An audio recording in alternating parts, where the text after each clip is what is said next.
Lies and silence.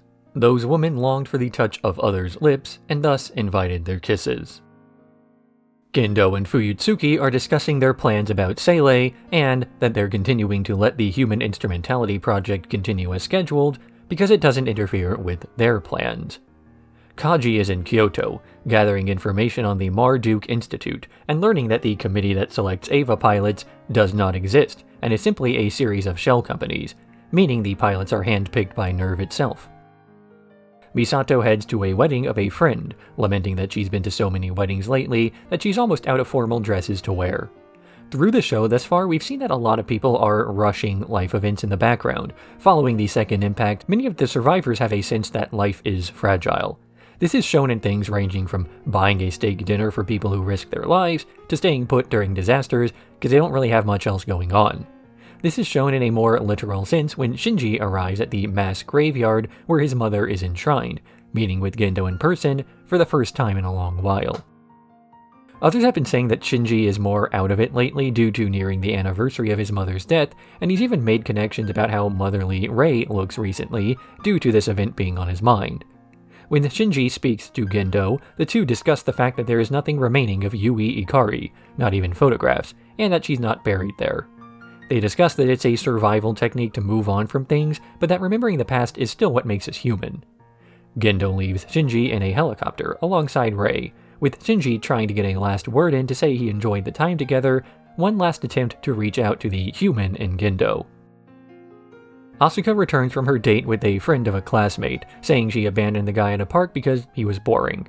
She is shocked to learn that Misato is out late with Kaji at the wedding and won't be home for a while. At this wedding, Misato leaves to powder her nose, with Ritsuko talking to the guy where she receives a token of his trip to Kyoto, with Ritsuko warning him not to keep digging into what he's doing for his own safety.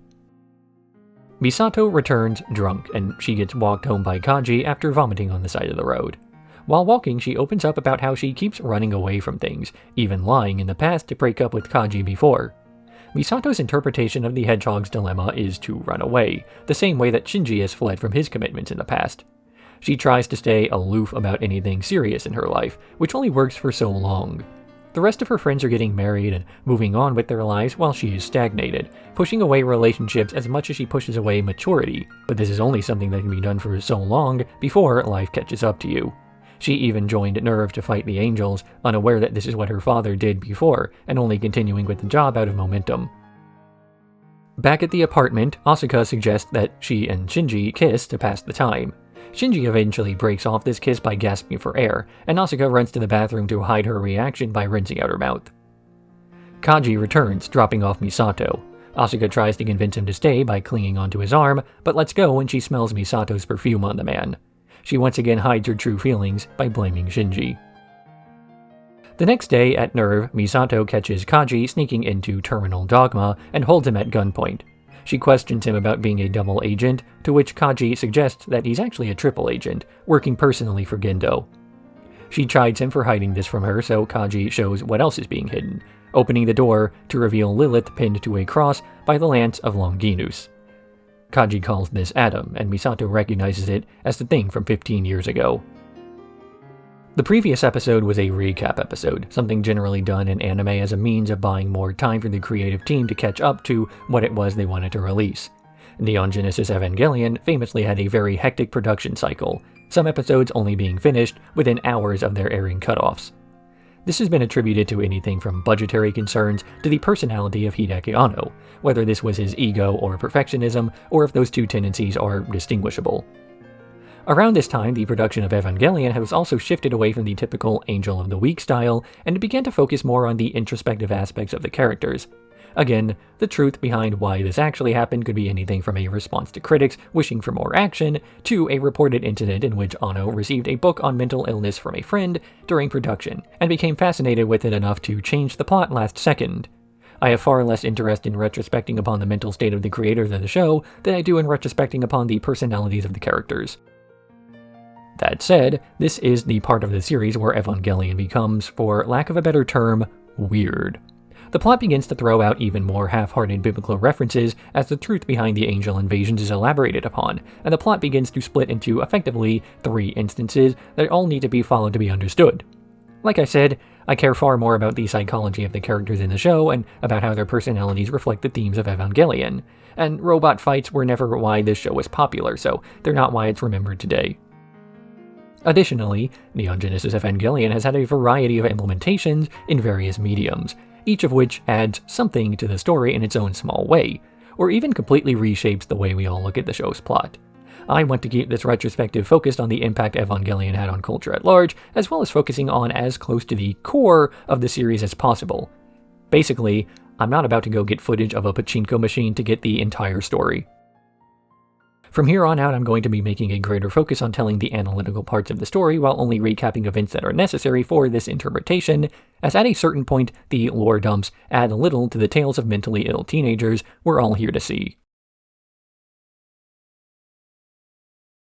Sickness unto death and splitting of the breast.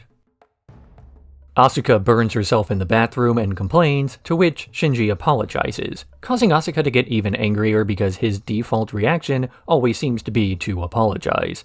She's also upset that Kaji and Misato are now dating, justifying this as claiming that she's being an improper guardian to hide her real feelings. Later on, the pilots are undergoing a sync test, and Shinji has the highest score there, something Misato correctly assumes will boost his confidence. Shinji is excited to hear about the stores, though predictably Asuka is furious and Rei doesn't care. Shinji also gets made fun of by 2 kids on the bus for feeling good about himself. Then the angel Laliel appears out of the ground over Tokyo 3, taking the form of a giant shadow in the sky. The Eva are dispatched to fight against it, with Asuka sarcastically demanding that Shinji take the lead because he had the highest score. He confidently declares that he will take the charge himself and rushes towards the angel, firing his weapon only for it to disappear as the ground beneath him swallows him up. Nerv calls a retreat from the attack, leaving Shinji without power because the umbilical cable giving Unit 1 charge was retrieved without the Eva attached, meaning his life support system will give away in a few hours. They begin monitoring this angel from a distance as they come up with more information about it, learning that the angel is actually the shadow on the ground, and the object in the sky is a reverse shadow cast by it using non-Euclidean physics. Their strategy is to drop hundreds of Into mines on it, while the remaining Evas use AT fields to shape the charge, hoping it will blast Unit 1 to safety or at least destroy the angel. Asuka is speaking with Rei about how it's Shinji's fault he's trapped inside the angel, hoping to deflect away from the fact that she was the one who goaded him into the attack in the first place. Misato, meanwhile, is furious at this new plan, wondering why the pilot's safety is less of a priority than the safety of the Eva, and demanding that Ritsuko tell her more about the Evas because she's beginning to unveil more and more of the truth. Ritsuko tells her that she knows everything she has to, and then takes over the operation. Meanwhile, inside of Laliel, Shinji is having a conversation with something with his own voice, discussing the fact that there are 2 Shinjis, the one he knows and the one in the minds of everyone else. It posits that the reason he runs away from things is not because he dislikes himself, but because he dislikes being perceived by others, as he lacks control over this. He's only an Eva pilot because he is trying to latch on to some kind of meaning, rather than really figuring out what it is he wants out of life. Laliel also begins to ask Shinji about the details of his mother's death, specifically the rumors regarding Gendo being the one responsible. Shinji remembers little of this other than the fact that his mother was smiling on the day she died, and he doesn't think it was his father's doing. As his life support systems run out of energy, he starts to feel very cold before hallucinating a vision of his mother with her face obscured, flying towards him. Outside of the Angel, the rest of Nerv is preparing to launch an assault on Laliel, with both of the remaining Eva units in position. But then the floor begins to crack and the shadow in the sky starts bleeding, Unit 1's hand bursting out of a crack in the side as Shinji emerges, the Eva covered in blood. The next day, Shinji wakes up in the hospital feeling fine and ready to go back to Nerv as Rei says they can handle things from there. Once he's alone, he realizes that he still smells like blood, just as the LCL did when it ran out of energy. There's a point made when Unit 1 bursts out of Laliel that's also touched upon elsewhere, more specifically at the beginning of the series as people praise humanity for its tenacity in surviving the events of the Second Impact. The rebuilding efforts are attributed to a certain human instinct to keep going that is praiseworthy. but at the same time it's difficult to consider basic survival as at all notable. Not wanting to die is an instinct that everybody has. It's nearly impossible to fight it. You can test this out right now by trying to hold your breath as long as possible. Even with superhuman willpower, you'll start breathing again when you pass out. Also, I don't know if I need to do this for liability reasons, but for personal reasons I will. Do not try to hold your breath until you pass out. Please.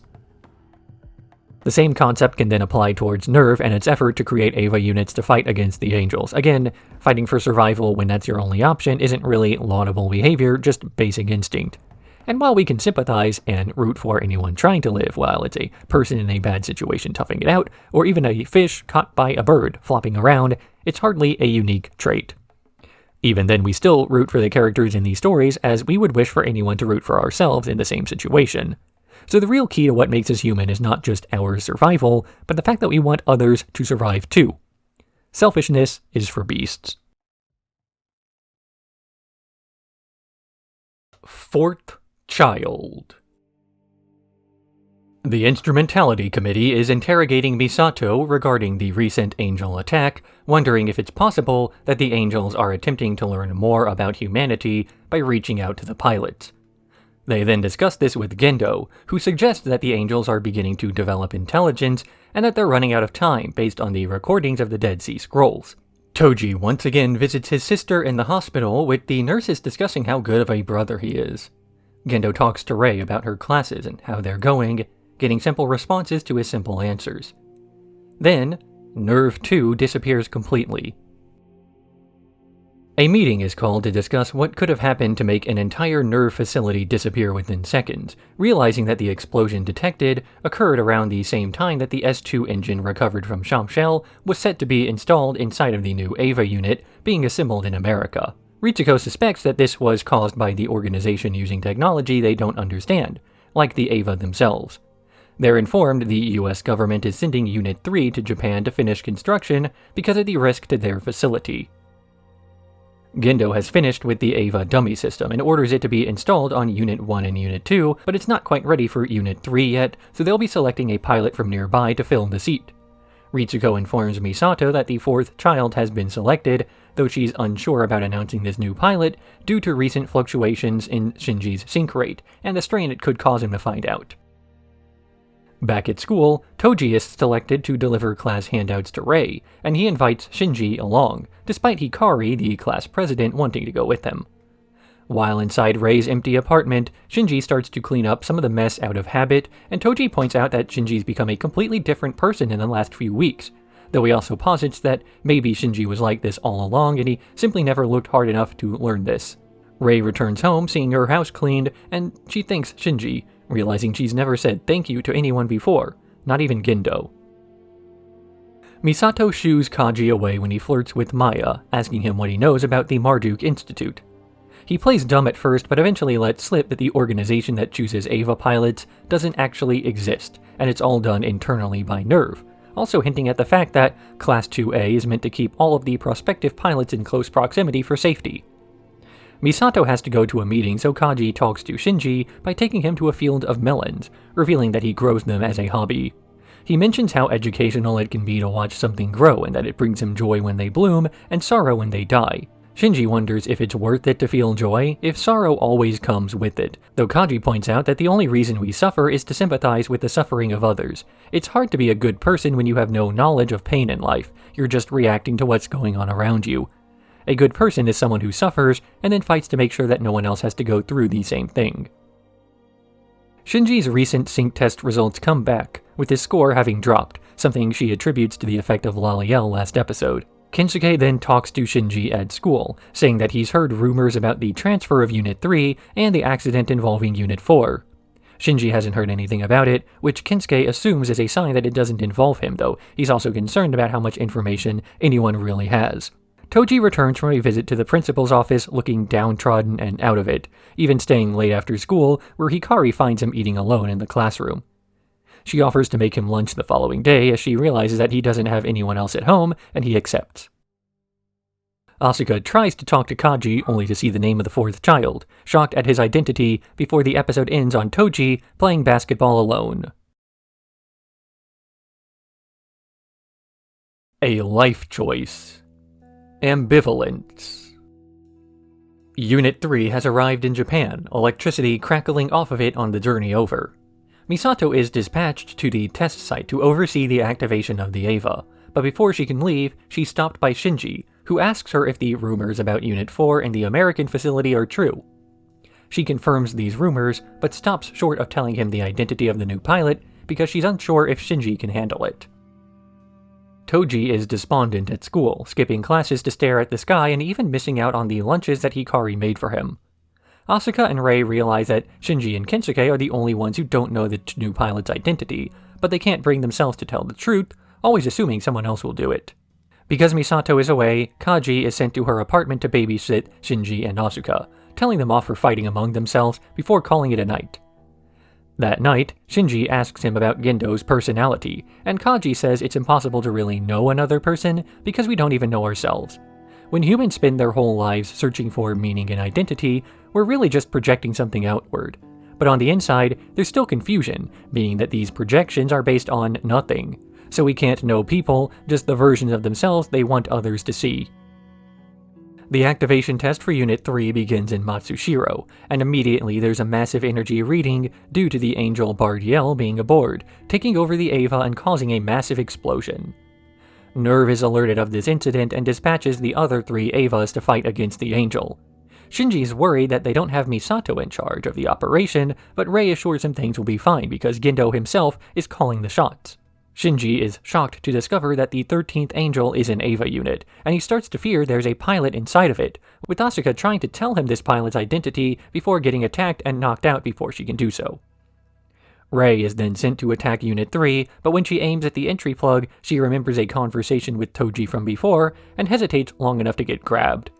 Bardiel begins to drip some sort of acid on Unit 0's arm, which causes the angelic infection to spread to her. Gendo orders the arm to be severed, despite the nerve link still being up, meaning Rei feels her arm detaching through the Eva.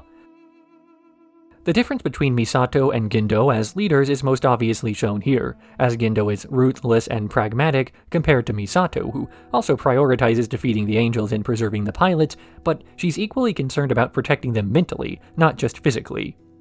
This is shown to have its strengths in the continued happiness of the pilots. Shinji is far less depressive than he was at the start of the series, at least as of now, though the hesitation to do something that might hurt the pilots emotionally is what caused her to postpone telling Shinji the identity of who he's fighting. Unit 3, or Bardiel or Toji, grabs the neck of Unit 1 with freakishly extended arms and begins to strangle the Eva. The Staff of Nerv moves to reduce the sync ratio in order to prevent Shinji from feeling his own neck being snapped, but Gendo forbids them from doing so, admonishing his son for not fighting back against the angel. Shinji says he refuses to fight because he knows there's a human inside of the Eva, and he doesn't wish harm upon them, even declaring he would rather die than kill. So Gendo orders the dummy plug system to activate, putting the system's controls in the hands of this plug rather than Shinji, who is forced to sit and watch as his second body moves on its own. Unit 1 begins to fight this angel, strangling it until Bardiel stops moving. And then it keeps fighting, squeezing harder as more and more snapping noises are heard. Most of Nerv is unable to watch the scene unfold as blood splatters across the area before Unit 1 finally reaches the other Eva's plug, tearing it out and shattering it as well as the pilot. Misato wakes up near the explosion site to the sight of Kaji, who tells her that she and Misato are fine, but he touches a bit on the battle that took place. Misato regrets that she never had the chance to tell Shinji about the pilot of Unit 3, though during the cleanup operation, he sees this pilot being removed from the plug, a barely conscious Toji. A Man's Battle. Introjection. The episode opens on Shinji inside the Geofront, refusing to leave the Eva, as he demands that Gendo answer for his actions in activating the dummy plug and forcing him to nearly kill Toji. Gendo refuses to answer, instead ordering the LCL density increased to knock Shinji unconscious before he can cause any damage to the facility. Toji appears inside the train where Shinji was talking to himself inside of Laliel, watching as Shinji and Rei are discussing Gendo's actions. Shinji isn't just upset at the loss of control his father forced on him, but the fact that Gendo has never even attempted to learn more about his son's feelings, or to sympathize with him. though Rei points out that Shinji has never made a real effort to get to know Gendo either. Toji then wakes up to Hikari sitting over his bed, apologizing because he never got to eat the lunches she made for him. Later, Shinji has recovered from his injuries and is called in to speak with Gendo, announcing that he plans to retire from being an EVA pilot and refusing to cooperate any longer. For this, he is kicked out of Nerv. His calls all monitored as Misato warns him he won't be able to enjoy many of his old freedoms because he'll be followed around due to what he knows. She also points out that finding a replacement pilot won't be difficult, as his entire class is full of potential candidates. Shinji once again says his goodbyes at the train station, but before he can leave, an angel attacks. Nerv prepares to launch Unit 1 with Rei as the pilot due to Unit 0 still being damaged from the previous fight, but Rei is rejected and forced out of the plug, so they insert a dummy plug into Unit 1 only for that to be rejected too. This angel, Zeruel, is quickly able to break through several layers of the Geofront's armor as it approaches Nerv, so Asuka and Unit 2 are deployed within the Geofront to fight it before it can reach Atom. She launches a barrage of various weapons, but fails to breach the AT field with any of them. Then, Zeruel launches a counterattack, chopping off the arms of Unit 2 and leaving Asuka in pain, before it removes the Ava's head with a follow-up, just after they're able to sever the neural connection. This head lands on top of a fallout shelter that Shinji was taking cover in alongside other civilians, the sight of which terrifies Shinji into leaving the safety of the shelter. He leaves in time to see Kaji casually watering his melons in a field as the fight unfolds, saying that his covert operations were discovered and he's been decommissioned too.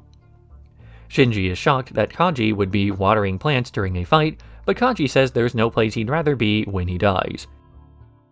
Rei, inside of Unit 0, charges out of Nerv despite not having her arms yet, and carrying an N2 mine in the working one.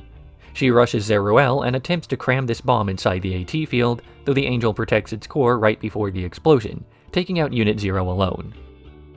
Shinji then arrives inside of Nerv headquarters, demanding to be let into Unit 1 because he's the pilot, mirroring the conversation he had with Rei before, where she says she pilots the Eva because she's bonded with it. Gendo allows this, and Unit 1 is then dispatched inside the building to fight off Zeruel, pushing it into the launch pad and flinging both of them into the outer layer of the Geofront in spite of a missing arm. Unit 1 proceeds to smash at the Angel's core while trying to rip off its mask with blood vessels breaking apart, and then the Eva runs out of power. Shinji sits there, unable to move, as the Angel gets up and begins to fight the helpless Eva, smashing at its chest until the core is exposed. Then, Zeruel starts to attack the plug directly, trying to get to Shinji when there's a loud heartbeat, and suddenly, Unit 1 is active again. It blocks another attack from the swinging blades of the Angel, grabbing onto one and tearing off the Angel's arm before attaching the limb to itself and regrowing a human-like arm. The gathered Nerv employees are in awe as they realize Shinji's sync rate is now over 400% as the Eva slashes through the Angel's AT field effortlessly. The robot gets on all fours and rushes at the knocked-down Angel, tearing it apart and eating the flesh of the giant to get at the S2 engine inside. Once merged, the Eva begins to tear at its armor, with Ritsuko terrified as she explains the armor wasn't thus there for Unit 1's protection, but theirs. The armor was meant to control the Eva too. Gendo and Fuyutsuki watch from a distance, wondering how Seilei will react to the first step of Gendo's new plan. Form of the Mind, Form of the Man. Weaving a Story 2. Oral Stage. Seilei learns of the incident in which Unit 1 consumed and absorbed an S2 engine, something they believed impossible. They're afraid that Gendo is planning something on his own, but admit he's instrumental in getting them to where they were. Back in the destroyed Nerv facility, the staff picks up the pieces of the last battle, attempting to move to a new headquarters and rebuild without the aid of the Magi, by using the information of their last rebuild 10 years ago. Hyuga and Misato are concerned about whether they've properly restrained Unit 1, the scientist assuring her that there are no signs of activity, though Misato recognizes that it's moved without power in the past. Gendo and Kaji plan on telling Seilei a version of the truth. The destruction's not technically their fault because Unit 1 wasn't in their control, but for now they have a far greater concern regarding the pilot. Shinji is trapped inside of the Eva, and worse, he isn't physically inside of it. Ritsuko has a plan to reconstitute Shinji from his remaining ego, which is still inside of the Eva's LCL, though Misato isn't convinced, as this sort of thing is speculatory more than anything else. Shinji, meanwhile, is going through his own psyche, questioning several aspects of his past and his present, such as whether his father abandoned him, or if he ran away, or what difference there is. To Shinji, it's abandonment that made him run away, as he had no reason to stay with his father because he wasn't receiving the love of the man. So while Shinji physically abandoned Gendo, Gendo emotionally abandoned Shinji. He also blames Rei for this, saying that Gendo didn't need Shinji because he had her instead. When Rei suggests that she is the replacement, the episode uses a shot of Yui's grave. Likewise, during the other flashbacks of Shinji, he is able to hear and recall events from times before he was born, like his mother and father discussing names for their unborn child. Shinji if it's a boy, Rei if it's a girl. After thinking about his past, Shinji starts to think about his present, that he is the pilot of the Eva and that he fights angels because they're the enemy, and for little other reason.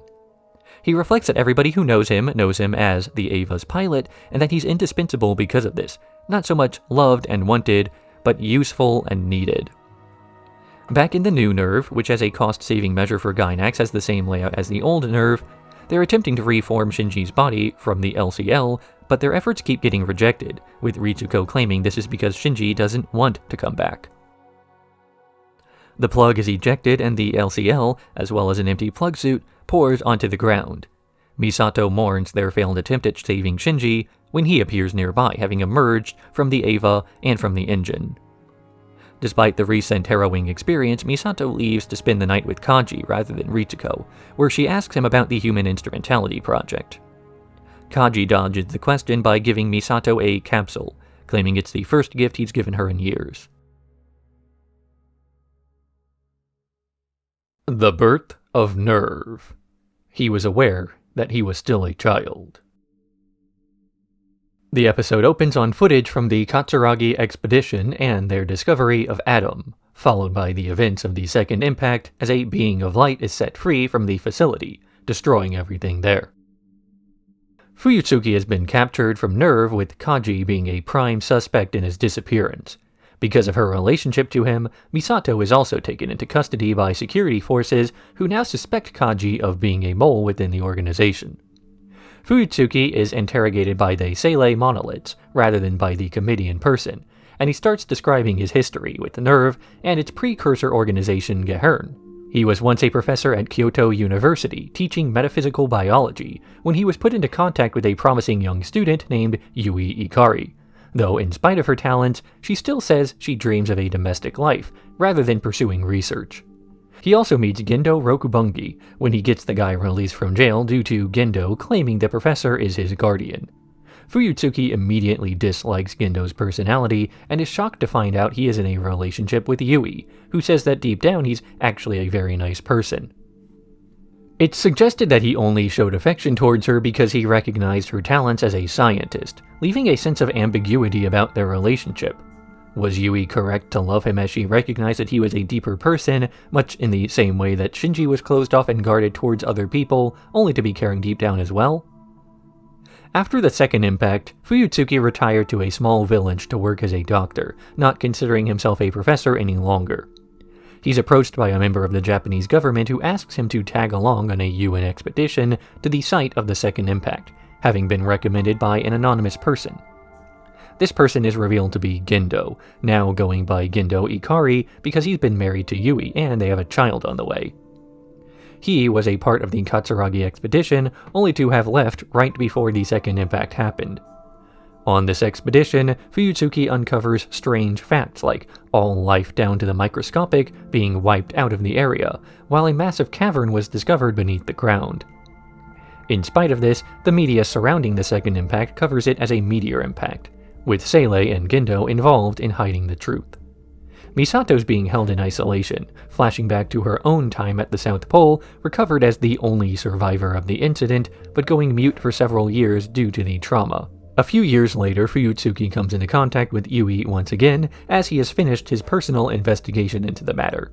He confronts Gendo with the evidence of Seele and the second impact, but before he can go public with any of it, Gendo takes him underground to where the geofront is being built, showing him on this tour the work of the Magi that Ritsuko's mother, Naoko, is performing, as well as early construction of Unit 0, an Evangelion based on the blueprint found from Adam. Elsewhere and later on, Ritsuko Akagi has met Misato, who's now talkative and outgoing, befriending her as she's one of the few people who doesn't seem to freeze up at hearing Ritsuko's last name. She learns that Misato is in a relationship with Kaji and wonders what it is she sees in him. Yui, holding a young Shinji, is talking to Fuyutsuki about their work with Seilei, with Fuyutsuki trying to convince Yui not to be a test subject for the experiment.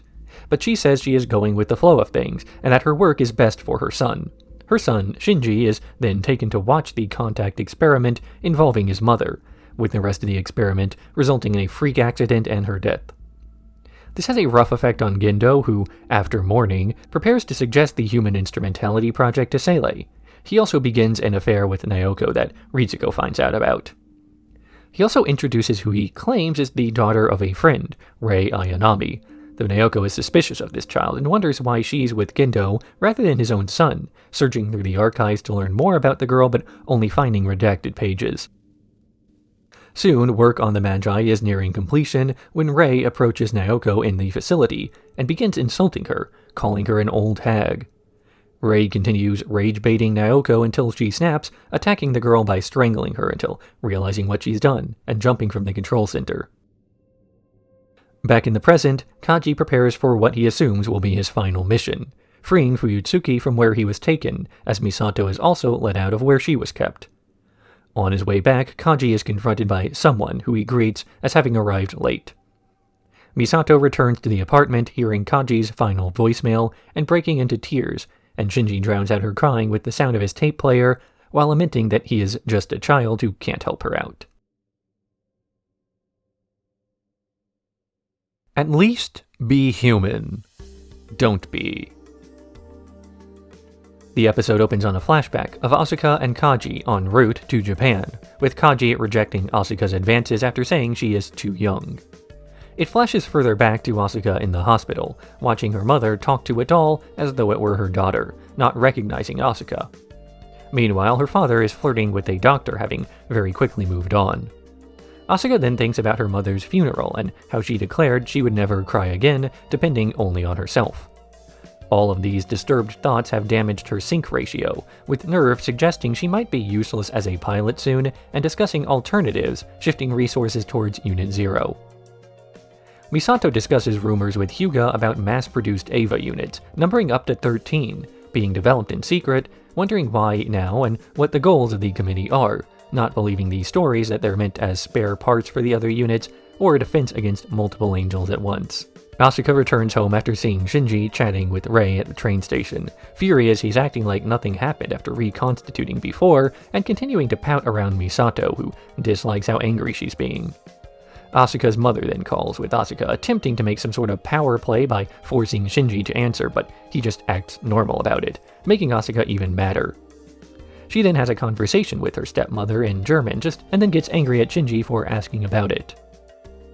After Misato hears her screaming at how much she hates living there, the next morning during a sync test, she suggests that the following mission could be Asuka's last one. She and Rei ride an elevator together in total silence for a while, before Rei suggests opening herself up to the Eva, as it has a mind of its own. She slaps Rei for talking to her, but attempts this anyway by ordering Unit 2 around, saying it's a puppet that should listen to its master. Then, Nerve detects the angel Ara-L orbiting the Earth. Because this angel is outside the effective range of their weapons, they can't do much about it other than wait for it to get closer. Because Gendo has ordered Unit 1 to remain in stasis, Unit 0 is dispatched to fight it with Asuka in Unit 2 as backup. But Asuka refuses to play this role and takes point against orders, preparing to fight the angel herself. As she awaits the targeting computer to lock on, Ara-L fires a beam of light at her, read by Nerve as a mental AT field that begins targeting Asuka's mind. Unit 2 begins thrashing about with Asuka screaming, but she refuses the order to retreat because she doesn't want to lose to her allies again. Asuka has a hyper-reductive worldview where everyone is either a winner or a loser. Part of her competitiveness comes down to the idea that she has to be the best because that's the only way to stand out without being weird or different. Because her mother was neglectful when she was growing up, she needed to do more to stand out to get this attention, only to then lose out to a doll with no will of its own. Asuka learning that her best wasn't enough.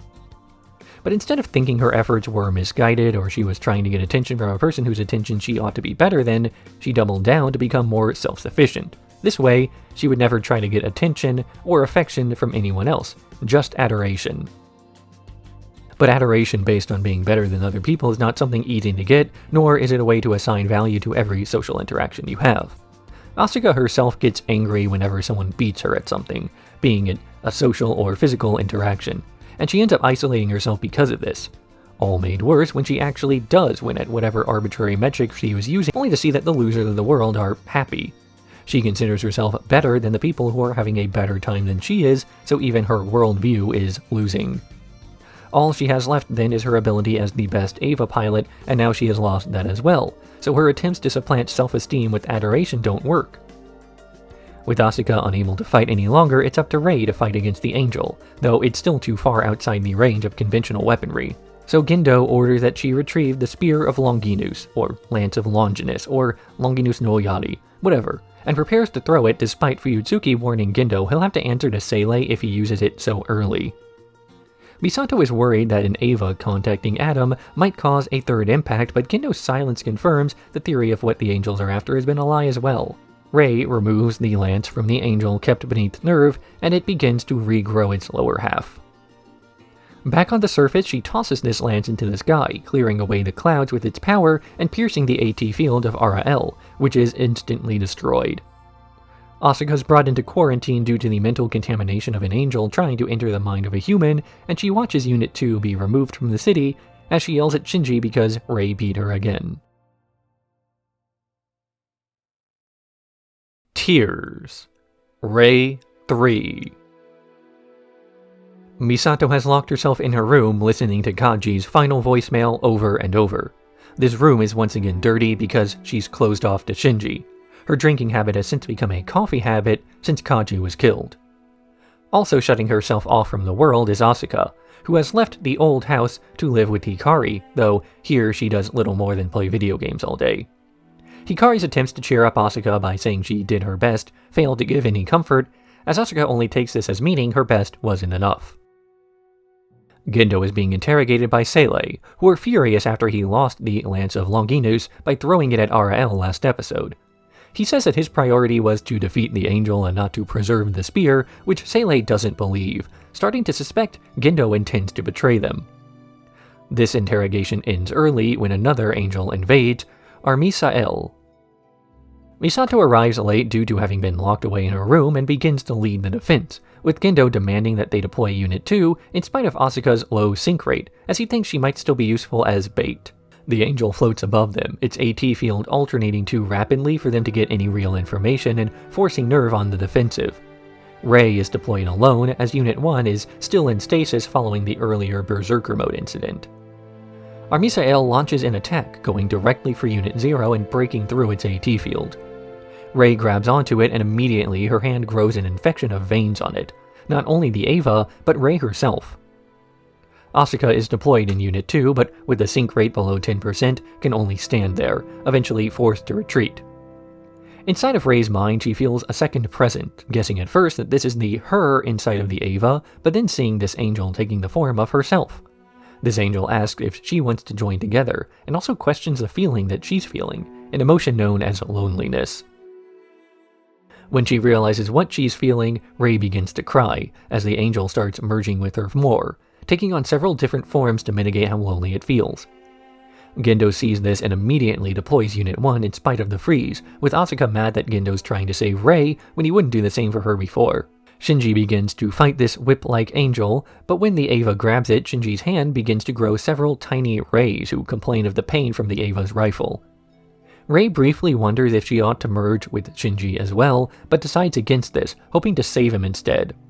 It's interesting that in her human mind, saving someone means allowing them to live distinctly of others, protecting Shinji by preserving his independence. Rei reverses her AT field, causing the Eva unit to begin to bloat up as though pregnant. Then, she begins to merge with the Angel as Misato orders her to eject from the Eva to save herself. Rei refuses the order and absorbs the Angel into the Eva's core before self-destructing, taking out the threat and herself in a massive explosion. Misato orders a team out to retrieve the body, but Ritsuko questions whether there's even a body to retrieve at that point. A team does manage to find the entry plug, but it's completely empty, so Ritsuko orders the scene to be classified top secret. Seilei holds another meeting, discussing how, with the 16th angel destroyed, their plans are nearing an end. To better understand what Gendo's plotting, they intend to interrogate someone from his inner circle, and ideally, get a new cat's paw to work from within. Misato tries to comfort Shinji after the death of Rei, though he pulls away from her in rejection. She wonders if he's afraid of women or if he rejects everyone now, before lamenting how lonely she is. And then she gets news Rei is alive in the hospital. Shinji shows up at the hospital and thanks Rei for saving his life earlier, but Rei responds with confusion, like she doesn't remember this. She returns home and sees Gendo's glasses, confused as she's seeing these for the first time, but also not the first time. She tries to crush them but begins to cry, again also for the not first time. Misato is investigating the capsule that Kaji gave her before, finding a passcode to Central Dogma inside. Ritsuko calls Shinji and tells him to visit her as soon as possible, while the security restrictions on the pilots are temporarily lifted. Ritsuko is held at gunpoint by Misato, who demands that she tell her everything she knows about the project behind the door. Ritsuko then reveals that she brought Shinji with her, and everything one of them sees, he gets to see as well. They take an elevator ride down to Gehern's old facility, where they witness the room where Rei was born, then keep going to a mass disposal site of early Eva units, full of bones. Shinji is shocked as he learns that the Eva units are basically humans, made with flesh and blood in the image of the angels. Through this video and the show itself, they're occasionally referred to as robots, and that's only a convention made for simplicity in description. Evangelion has a lot of cool tech, but ultimately the robots at the core of it are just big people, to oversimplify. And this is the point of the series as well. It's not about robots, but big people. Big in the pejorative sense, like large personalities. The trio then arrives at the bottom of the facility where they see where the dummy plugs have been getting made, revealing a tank full of clones of Rei.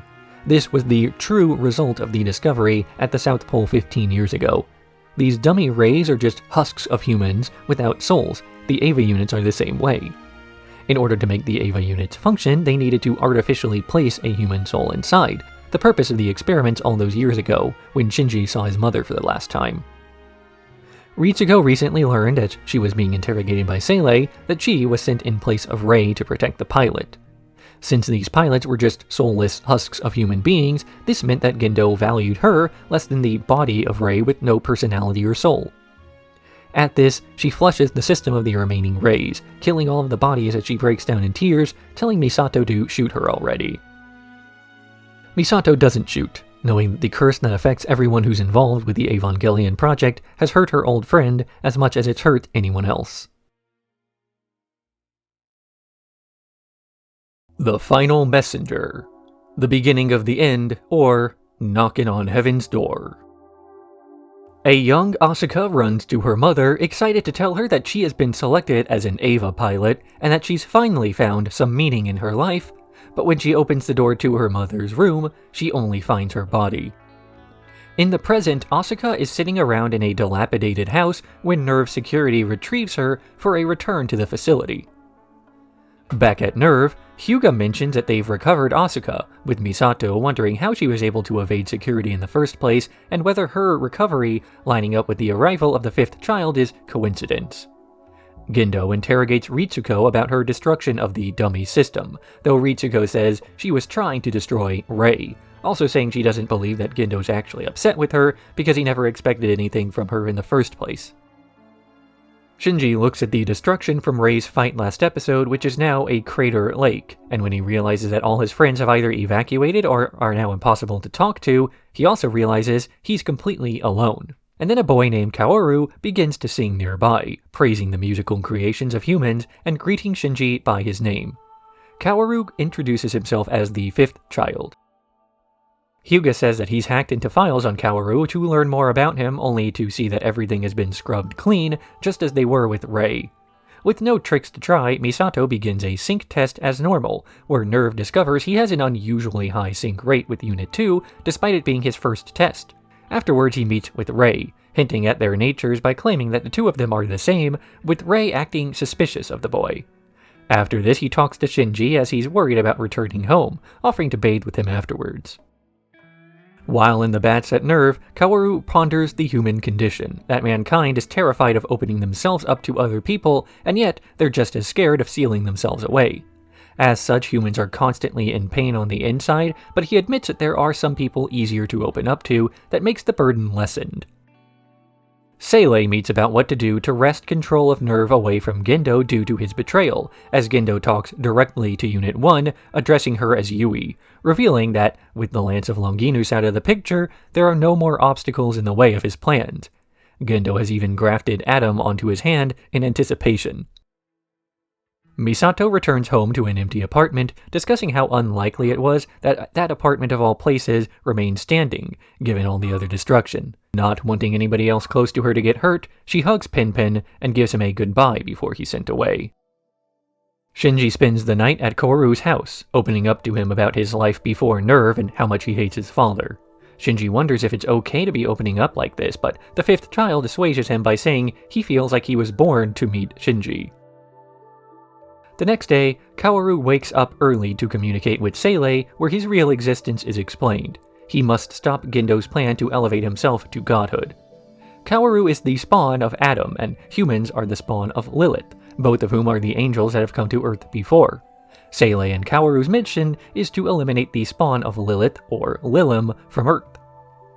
Misato watches this conversation from a distance but doesn't see who he's talking to or what he's saying, so she asks Hyuga if he's obtained any new information. He's learned that the fifth child can change his sync rate at will, which shouldn't be possible.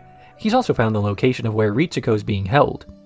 So Misato asks her about the fifth child, and Ritsuko tells her he's not a human but an angel sent by Seilei. Then, Unit 2 activates without a pilot. Gendo realizes that Seilei got an angel directly into the Geofront, and they dispatch Shinji to fight this angel, to stop Kaworu before he can reach Central Dogma and initiate the third impact. As he heads down there, Misato prepares to have the facility self-destruct if Shinji's life signs, or Unit 1s, stop being reported. Each of the angels sent thus far has been an improvement on the angels that came before it, and the final messenger is one who doesn't use force to make contact but instead tries to appeal to humanity. The last few angels have tried probing the minds of the pilots to learn about how humans think in order to defeat them. Tying into the theme of the Hedgehog's Dilemma, in this instance, the fact of opening oneself up to others is potentially fatal to all of humanity. Kaworu points out how an AT field is a literal manifestation of one's desire to shut themselves off from the rest of the world, the fear, or absolute terror, one feels when under threat of exposing their emotions to others. Kaworu got past this barrier not with a weapon, but kindness. Rei briefly appears in the room, creating a massive AT field of her own before it vanishes, and the field short out the instruments Nerv was using to watch the battle, as well as shorting the equipment needed to initiate the self-destruct, leaving them helpless to watch as Kaworu and Unit 2 breach the LCL plant where Lilith is being held. But Kaworu realizes that this is Lilith and not Adam down there, and as he is second-guessing his decision to destroy humanity, Shinji enters the room. Kaworu says that the angels and humans cannot coexist, and so long as he's alive, he is a threat to humanity. He then decides that he likes Shinji too much to allow that to happen, and allows Shinji to kill him. Shinji hesitates for a long time, wondering whether he loves Kaworu more than he loves humanity, including himself. He ultimately squeezes the guy's neck off. Later, Misato tries to comfort Shinji by saying that only the people with the will to survive will survive, but Shinji calls this cold-hearted. Kaworu made the ultimate sacrifice of his own life to protect others, which throws a complication into the entire theme thus far of survival. It's shown that the most human thing we can do is to keep living, but there's more to it than that. It's not just about living, but helping others survive as well, yet here, Kaworu was willing to give his own life for the sake of others. Shinji disagrees with the sentiment, upset because Kaworu was everything to him, and wondering what he now has left to live for if not those close to him. What's the point of just being alive if you don't have people to live for? Shinji has, in a way, given his own life to help others before, sacrificing almost everything to pilot an Eva. Since this is the only meaning to his life and exception of everything else, it's the only way he defines his existence. And then the one time he found someone else to really live for, he lost that too. Part of the reason why we hurt ourselves when we open ourselves up to other people isn't just the metaphorical hedgehogs stabbing one another when they embrace, but the pain of letting the hug end after it's over. The world ending. Do you love me? Shinji is regretting the fact that he killed Kaworu last episode, attempting to justify it by saying it was either him or me, and that what he did was for the good of humanity or whatever.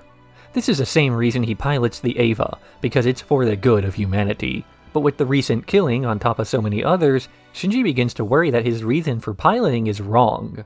Because he feels guilt over killing Kaworu and guilt over nearly killing Toji before, and yet the Eva battles have been shown as causing massive collateral damage too. One of his first interactions after transferring is dealing with the rage of a classmate whose sister was injured basically as an afterthought. The idea that Tokyo 3 was properly evacuated every single time is absurd, and yet it's never really given consideration beyond the immediate deaths Shinji has felt himself responsible for. He never even considered killing angels to be an issue, until one of them spoke and looked like a human too. Asuka, the version of Asuka who lives in Shinji's head, calls him selfish for thinking this way, saying he only pilots the Eva for himself because he wants people to look up to him and to find him useful. But Rei, in Asuka's head, calls her a hypocrite for thinking the same way and daring to criticize others for it.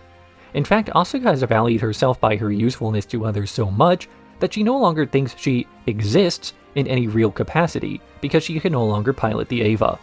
This forces Rei to question whether she is real or not, given that there are so many versions of her who all seem to be considered the real Rei, even though they don't share memories or experiences.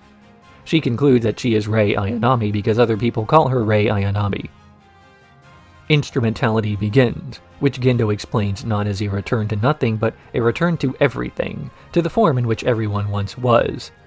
Ritsuko says that the default state of the human soul is emptiness, and this is why life is painful. To merge with everyone else as a part of instrumentality is a way to remove the pain from existence, filling the gaps in our perception of ourselves with the souls of other people and the version of us that exist in their minds. But Misato says that Gendo and Nerv don't have a right to force this onto other people, only for this to turn instead into an examination of what Misato has in her life, supposedly better than returning to LCL. Misato's mind tries to answer the question of what she wants out of life, the answer during her childhood to be well-behaved so as not to bother her parents, while the adult version of her is tired of being good and wants to be bad instead. Her being bad manifests as her relationship to Kaji, but when this is scrutinized, she fears other people seeing it and judging her for it, especially Shinji. Misato's attempts to burn off frustration or drink excessively or do so many other slob-like things as a means of controlling her life are to her just coping mechanisms.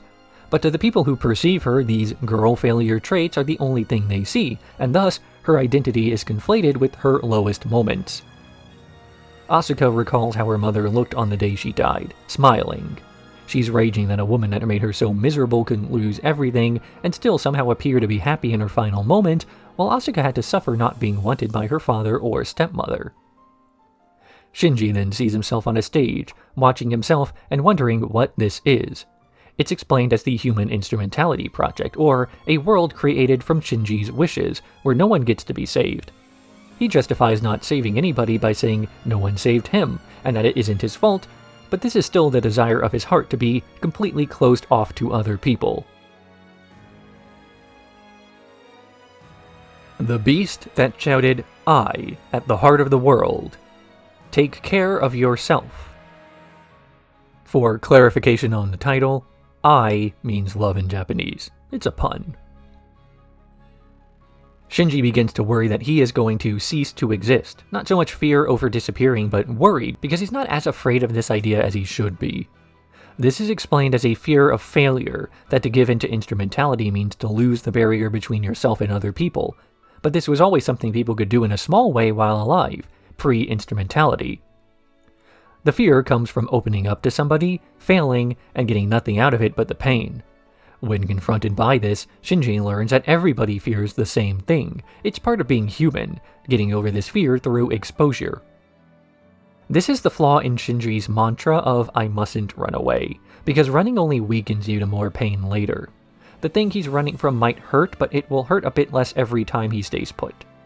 But while this explains the effect of running away, it doesn't answer the question of why Shinji's running in the first place. He fears that if he leaves, people will hate him, but if he stays, people won't hate him, except this isn't true because Shinji feels like people hate him anyway. But this is too small of a way of thinking. When Shinji runs away from other people, it's not just him who's being hurt, but the others as well. He just never stopped to consider what they wanted, nor if what they thought of him was even true. Shinji isn't hated by others, he just thinks other people don't like him. He isn't only respected just because he pilots the Eva, he just refuses to listen to praise unrelated to his piloting. He only accepts hatred when he feels like he deserves it, and he only accepts praise when he's willing to praise himself first. An insult doesn't mean anything unless it's from a person you care about. This point is then illustrated by giving Shinji everything he ever wanted, floating through the air with no challenges to him and no restrictions on what he can do. But without challenges and restrictions, he simply floats around with no needs or wants.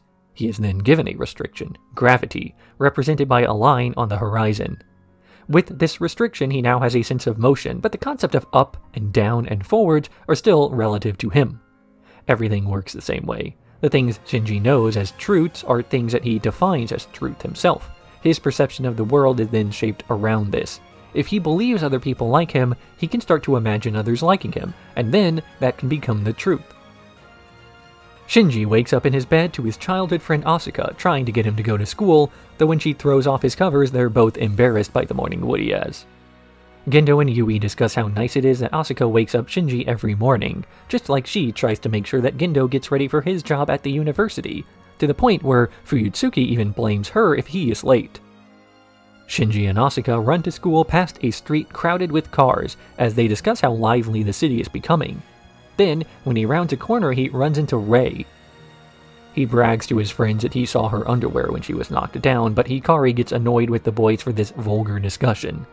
They're all distracted when the teacher, Misato, comes into the building, waving at the boys, including an excited Shinji.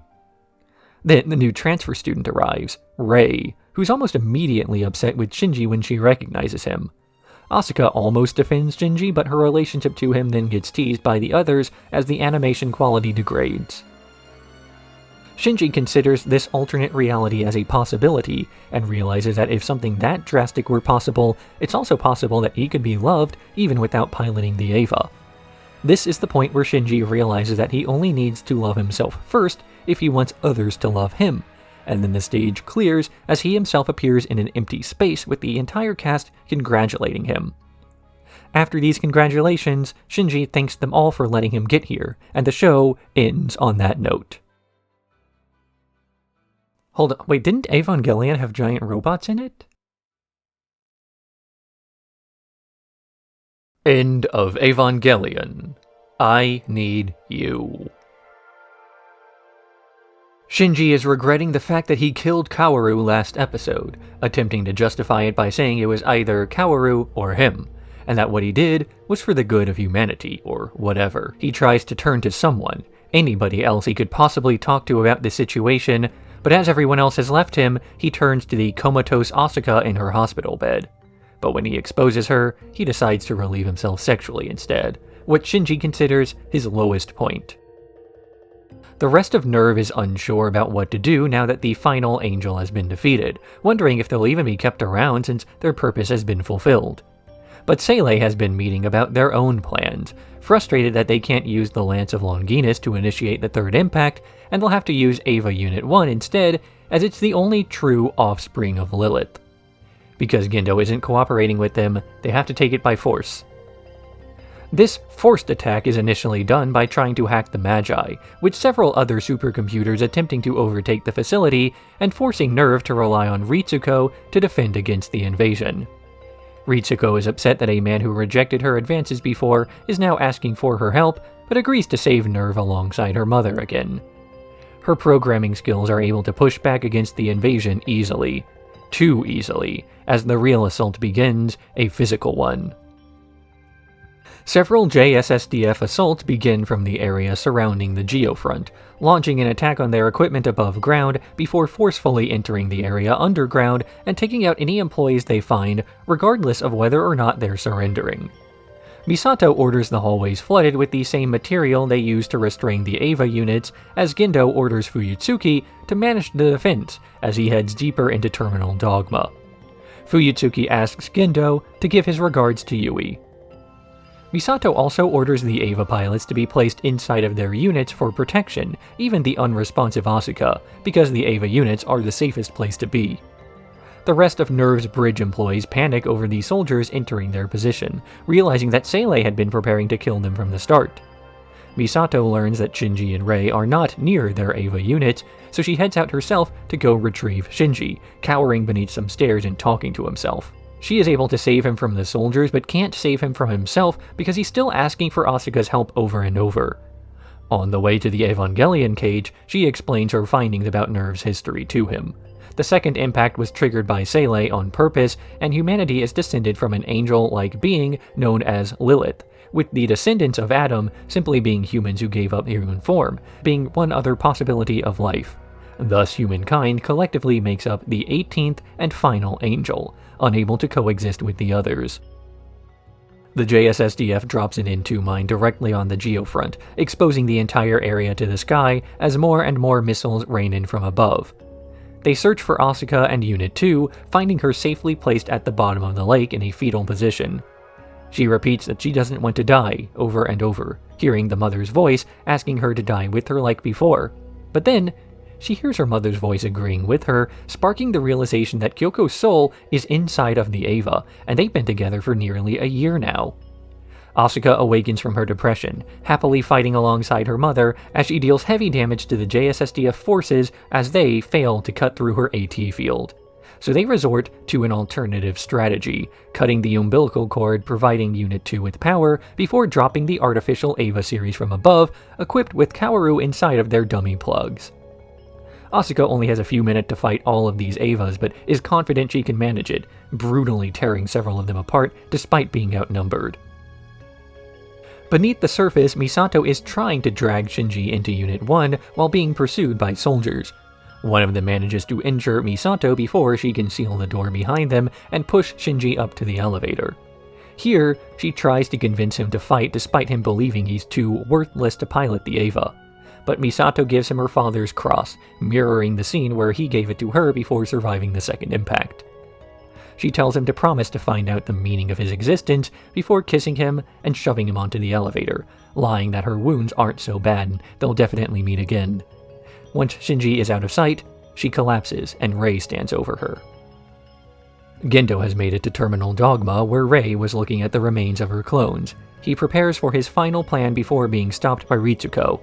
As she was defending against the hacking attack, she also reprogrammed the Magi to activate a self-destruct on the whole facility, triggering the explosion and waiting for the whole thing to come crashing down.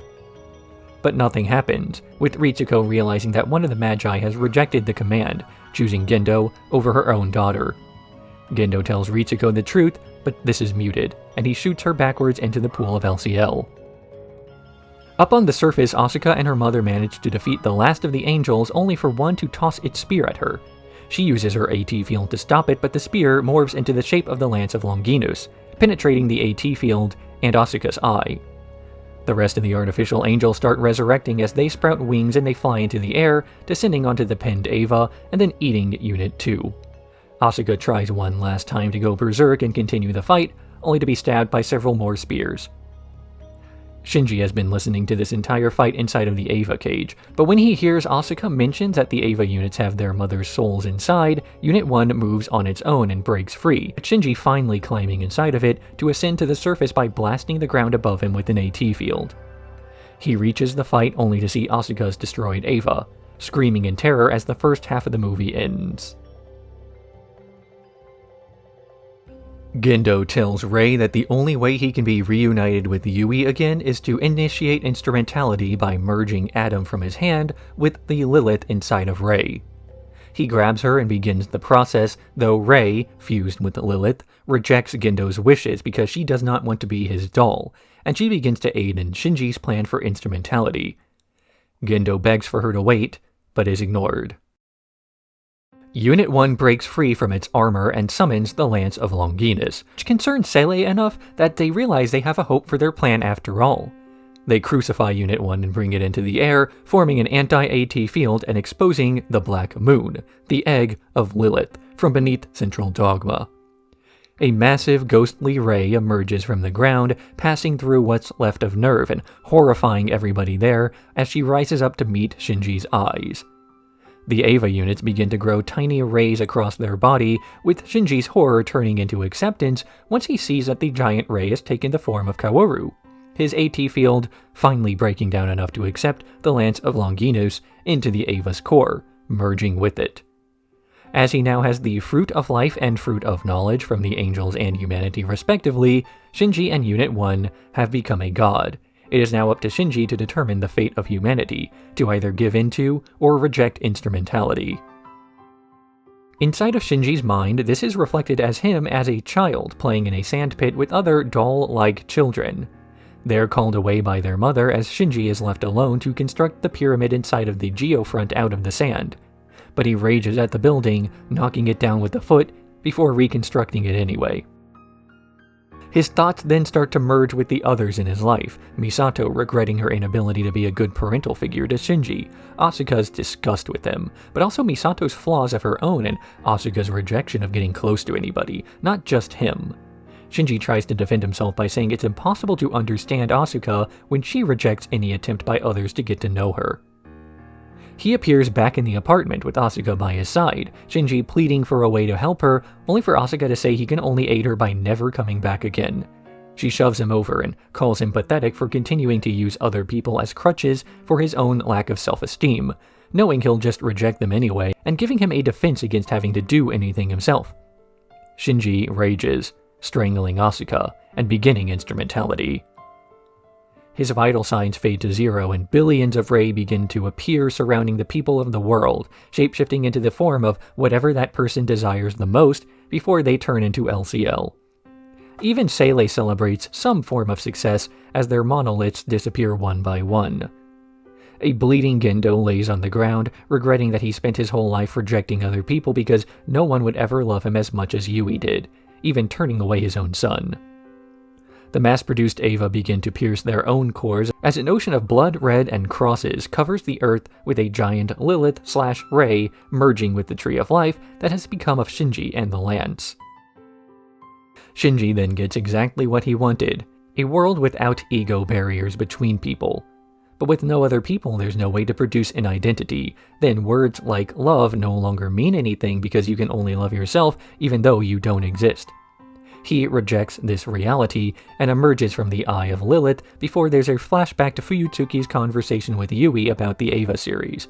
She believes, as long as there is a sun, an earth, and a moon, life will continue, and the Eva can exist forever too, becoming a god if it chooses.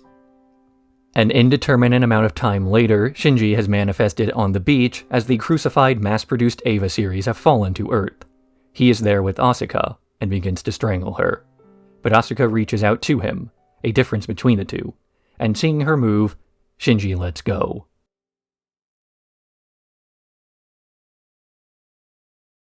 Outro. Neon Genesis Evangelion from the very title of the show has a lot of religious imagery, which has been the subject of a large amount of the discussion and analysis of the show and its legacy. As I stated at the start of this video, Neon Genesis Evangelion is not a monolith. It borrows from so many other series in tone and message, and is a product of the era in which it was created as much as any other work of media, only gaining notoriety because of the quality and combination of these other aspects, which hadn't been seen up to that point. So when I mention Catholic elements in the theming of NGE, it is worth mentioning that this inspiration is taken less from actual Christianity and its impact on the creative team, and more so because Ultraman did it first and Anno thought Ultraman was cool. Evangelion is rather infamously a series that had to have its entire plot rewritten only months before it aired because of the similarities some events had to a real-world gas attack by a cult in Japan. Even then, several details were still changed late into production as the whims of the writer changed towards something else. The instrumentality project originally failed as humanity remained unique and distinct from one another, but was changed to reflect the tone and new direction of the script. These details don't necessarily detract from the series, and if anything, elevate Neon Genesis Evangelion to a more personal height, as we see ourselves in a series with imperfections, just as much as we see ourselves in characters with imperfections. And maybe that's the entire point of the show. The characters are all flawed, fighting a battle that requires and demands perfection out of them. Only the battle never actually required any of that, and the people were never flawed, because to be flawed means that there is an ideal way to be, and that isn't true at all. Every person in this show, and in real life, has issues that make them unique and are only knowable to themselves. And early on in Evangelion, this is viewed as the source of all human suffering. We can never truly be known by another person, because no one will ever be able to experience the sum of our lives other than ourselves.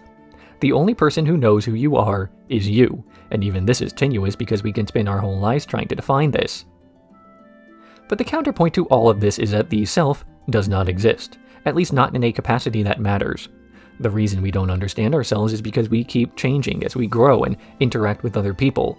And these interactions are the true thing that defines who we are. It's not what we think, but what we do and what others think of that. Sure, it's terrifying to know that we have so little control over the definition that others assign to us, but why does that matter if you're the one who decides whether their perception matters or not? Neon Genesis Evangelion is a show that doesn't have a point. Not in the sense that it's a bunch of random, meaningless nonsense, but the fact that I cannot tell you its meaning, just like I cannot tell you the meaning of anything. It's what you think about the show that defines what it means. This anime that people keep referencing 20 years after its... Wait, 30 years? Uh-oh.